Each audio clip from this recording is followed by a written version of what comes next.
welcome po ba kayo dun sa suggestion ni GM Torre na magkaroon ng carpooling sa EDSA busway? Carpooling.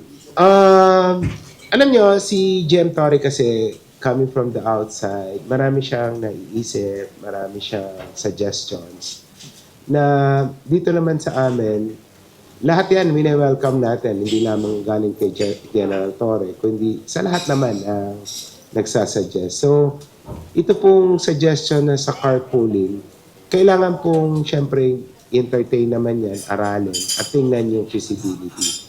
Pero kung inyong matatandaan, as early as 2018, si then GM Jojo Garcia already floated this idea. At doon po sa aming pag-aaral ay marami ng issues na lumabas. Number one dyan yung implementation. Paano mo malalaman na high occupancy yung vehicle? Especially kung tinted yung sasakyan, ano ba yan? Ire-require mong ibaba? Paano kung magsama ng kasambahay, bodyguards? So, pwede ba siyang padaanin doon? Pangalawang issue dyan, natatandaan ko, may reservation ng LTFRB. Kasi how will you distinguish colorum vehicles na nagpapabayad para magsakay at yung talagang nag-legitimate na nagka-carpooling?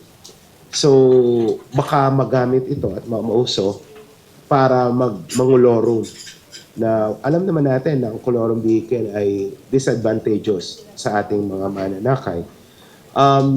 Number 3, ang bus carousel ko kasi ay pag-aari po yan ng DOTR. Tama? Yusek TJ. So, kailangan ng imprimatur ng DOTR dyan kung merong changes na gagawin. And fourth, siguro at pinaka-importante ay yung purpose ng bus carousel, which is to move people.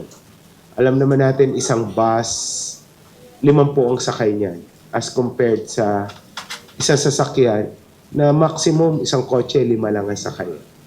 Na kung papayagan natin na dumaan dyan yung mga pribadong sasakyan, makaklag up yan.